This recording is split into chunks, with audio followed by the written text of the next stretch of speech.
یہ سوچنا صدر مجلس کا کام ہے کہ یہ مقام ایک مسلمان کی آزادانہ رائے کے اظہار کے لیے موزوں ہے گئے ہیں۔ بہرحال اس دعوت کے بعد انہوں نے مجھ پر ایک فرض عائد کر دیا ہے اور میں یہ فرض پورا کروں گا۔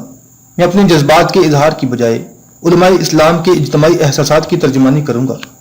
حضرات، اندلس کے بیشتر حصے میں ہمارے اقتدار کا خاتمہ ایک بہت بڑا نقصان تھا۔ اس کے بعد دوسرا نقصان یہ ہوا کہ ہماری قوم کا ایک بڑا حصہ ذلت کی زندگی پر مطمئن ہو گیا۔ لیکن یہ نقصانات ناقابل تلافی نہ تھے۔ امید مظلوموں، ناداروں اور بے قصوں کو زندہ رکھتی ہے۔ جب ہماری محفل کے تمام چراغ بجھ گئے تو ہمیں غرناطہ میں ایک مشعل دکھائی دی۔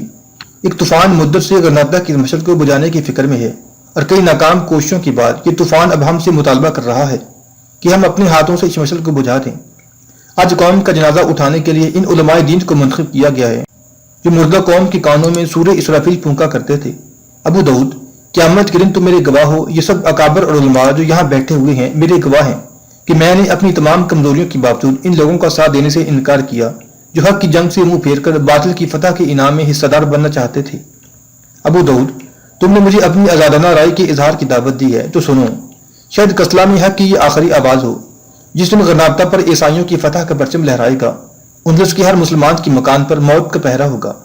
تم کہتے ہو کہ غرناطہ کے لوگوں کو مدافعانہ جنگ کے باعث عیسائی ہم سے بدن ہو گئے ہیں، لیکن میں پوچھتا ہوں کہ جب فردیننڈ کی غرناطہ کے ساتھ جنگ نہ تھی اس وقت ہمارے ساتھ کیا سلوک ہوتا تھا؟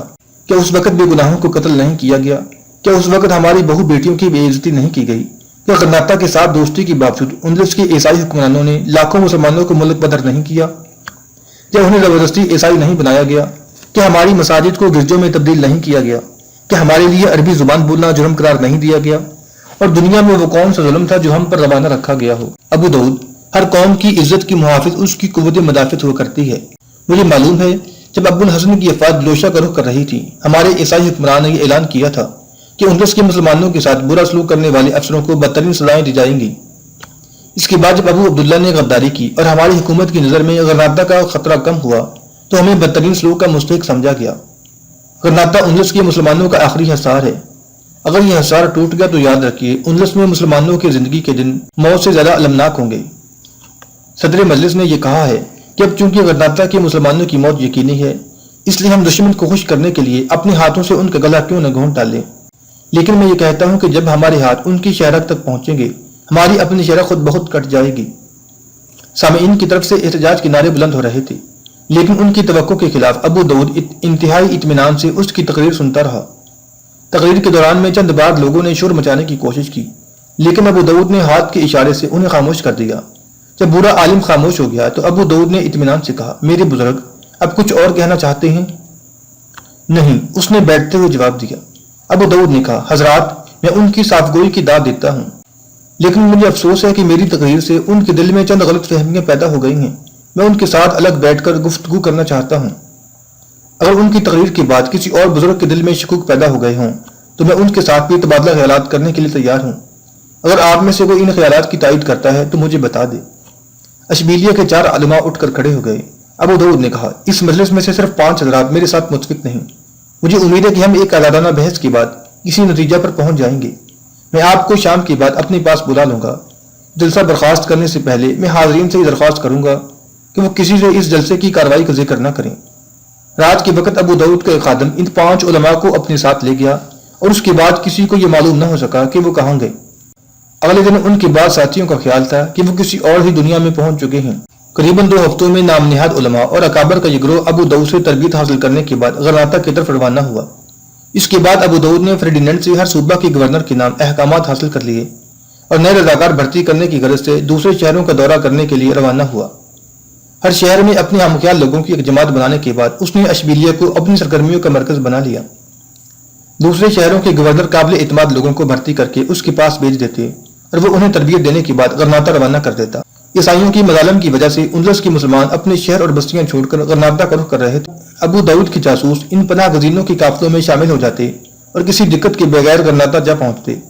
غرناطہ کی حکومت کے لیے پناہ گزینوں کا مسئلہ بہت سی مشکلات پیدا کر رہا تھا، لیکن عوام نے اپنے اصرار اور خلوص کے باعث حکومت کو پریشان نہ ہونے دیا۔ وہ پناہ گزینوں کو اپنے گھروں میں جگہ دیتے اور اپنی روٹی کے ہر نوالے میں انہیں برابر کا حصہ دار سمجھتے۔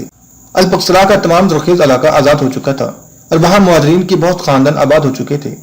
غرناطہ اور گرد و نواح کی بستیوں میں قریباً 10 لاکھ پناہ گزین آ چکے تھے اور ان میں تقریباً 2000 کے قریب وہ بااثر لوگ تھے جن کا پیر و مرشد اشبیلیہ سے انہیں ہدایات بھیج رہا تھا۔ یہ لوگ اہل غرناطہ کے سامنے اندلس کے مسلمانوں کی زبوں حالی کے قصے بیان کر کے انہیں اپنی طرف متوجہ کرتے اور پھر ان کے ذہن میں اس قسم کے خیالات ٹھونسنے کی کوشش کرتے کہ جنگ کب ختم ہوگی، اس کا انجام کیا ہوگا۔ افسوس، افریقہ سے مسلمانوں کو کوئی مدد ملنے کی امید نہیں۔ عیسائی تعداد میں مسلمانوں سے کئی گنا زیادہ ہیں، لیکن کاش ہمارا مقابلہ صرف اندلس کی عیسائیوں کے ساتھ ہوتا۔ اب نہ صرف اہل ہسپانیہ بلکہ یورپ کے دوسرے عیسائی بھی غرناطہ میں ہماری چھوٹی سی سلطنت کا نام و نشان مٹانے کا عہد کر چکے ہیں۔ مسلمانوں کے دل ٹوٹ چکے ہیں۔ مسلمان بزدل نہیں، وہ مارنا اور مرنا جانتا ہے۔ آج بھی اگر فرڈینڈ اپنی مملکت کے تمام عیسائی سپاہی لے کر میدان میں آ جائے تو ہم انہیں چند دن میں کچل کر رکھ دیں، لیکن اب تمام یورپ کے عیسائی اس کی مدد کے لیے جمع ہو رہے ہیں۔ اس کے برعکس افریقہ میں ہمارے بھائی ہمارے حال سے بے خبر ہیں۔ ہم کب تک لڑیں گے؟ اس جنگ کا نتیجہ کیا ہوگا؟ صبح کے وقت غرناطہ کی مساجد میں اس قسم کے اشتہار دیواروں کے ساتھ چسپاں ہوتے۔ کیا فرماتے ہیں علماء دین؟ کیا ایسی جنگ جاری رکھنا جائز ہے جس کا انجام ہلاکت کے سوا کچھ نہ ہو؟ منافقین کی ان کوششوں سے غرناطہ میں شکست خوردہ ذہنیت کے لوگوں کی تعداد بڑھنے لگی۔ اندلس کے اکابر سے غرناطہ کے اکابر بھی متاثر ہونے لگے۔ ان زہریلے اثرات سے فوج ابھی تک محفوظ تھی، لیکن ابو داؤد کے آدمی فوج میں بھی بھرتی ہو رہے تھے۔ اشبیلیہ سے بعض یہودی تاجر بھی پناہ گزینوں کے بیس میں آ گئے تھے اور وہ فرڈینڈ کے سونے اور چاندی سے بااثر عمرا کے ضمیر خرید رہے تھے۔ لوشیا کا قائم مقام گورنر جان مائیکل تدبر کی بجائے طاقت سے کام لینے کا قائل تھا۔ ابو داؤد کی موجودگی میں بھی لوشیا کے مسلمان اپنے آپ کو عیسائیوں کے ظلم و تشدد سے محفوظ نہیں سمجھتے تھے۔ تاہم ابو داؤد کی حکمت عملی کے باعث مسلمانوں کے خلاف ان کا جذبہ انتقام کسی حد تک دبا رہا، لیکن ابو داؤد کے جاتے ہی مسلمان یہ محسوس کرنے لگے کہ لوشیا میں ان پر عرصہ حیات تنگ ہو گیا ہے۔ وہ 5000 سپاہی جو لوشیا کی حفاظت کے لیے آئے تھے شراب سے بدمست ہو کر شہر کی گلیوں میں چکر لگاتے، مساجد میں گھس کر نماز پڑھنے والوں کو زود و کوب کرتے۔ رات کے وقت وہ مسلمانوں کے گھروں کے دروازے توڑ کر اندر گھس جاتے اور ان کی عورتوں کو زبردستی گھسیٹ کر فوجی اڈوں میں لے جاتے۔ ایک دن ایک نوجوان نے غیرت میں آ کر اپنی پڑوسی کے گھر پر حملہ کرنے والے سپاہیوں میں سے 3 کو قتل کر دیا۔ اس کے بعد جان مائیکل نے شہر پر فوجی حکومت مسلط کر دی۔ شہر کے ایک نیک دل راہب کی قیادت میں سرکردہ عیسائیوں کا ایک وفد گورنر سے ملا اور انہوں نے گورنر سے درخواست کی کہ فوج کے شہر میں داخل ہونے پر پابندی عائد کی جائے۔ شراب سے بدمست سپاہی نہ صرف مسلمان بلکہ کبھی کبھی عیسائیوں کے گھروں میں بھی جا گھستے ہیں۔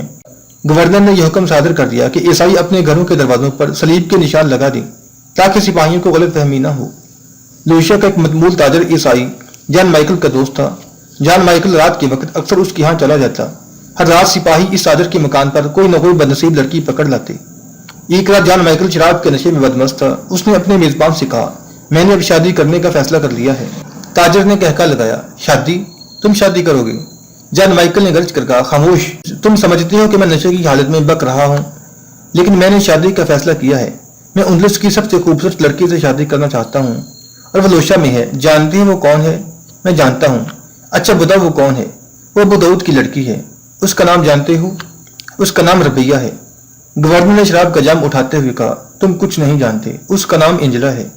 تاجر نے کہا، میں نے اینجلا کو دیکھا ہے، لیکن میں نے سنا ہے کہ ربیہ اس سے بھی زیادہ خوبصورت ہے۔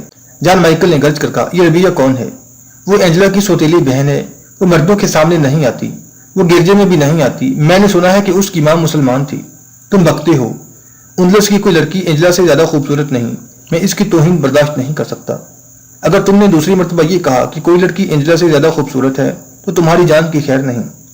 تو آپ اینجلا کے ساتھ شادی کرنے کا فیصلہ کر چکے ہیں؟ ہاں، میرا فیصلہ اٹل ہے، لیکن وہ مجھ سے نفرت کرتی ہے۔ آپ سے نفرت؟ ہاں، وہ مجھ سے نفرت کرتی ہے۔ میری سمجھ میں نہیں آتا کہ فرڈینڈ کے نائٹ سے ایک لڑکی کیسے نفرت کر سکتی ہے۔ اس کی ماں عیسائی ہے اور وہ یقیناً اسے خوش قسمتی سمجھے گی۔ اگر اجازت ہو تو میں بشپ کو اس کے ساتھ بات کرنے کے لیے کہوں۔ میں خود اس کی ماں کے ساتھ بات کر چکا ہوں اور اسے کوئی اعتراض نہیں، لیکن لڑکی کو مجھ سے نفرت ہے۔ پرسوں میں نے اسے دعوت دی تھی، اس کی ماں آئی، لیکن اس نے درد سر کا بہانہ کیا۔ جانتے ہو خوبصورت لڑکیاں کس وقت درد سر کا بہانہ کرتی ہیں؟ تم نہیں جانتے، تم بیوقوف ہو۔ جب وہ کسی کو دیکھنا پسند نہیں کرتی تو درد سر کا بہانہ کرتی ہیں۔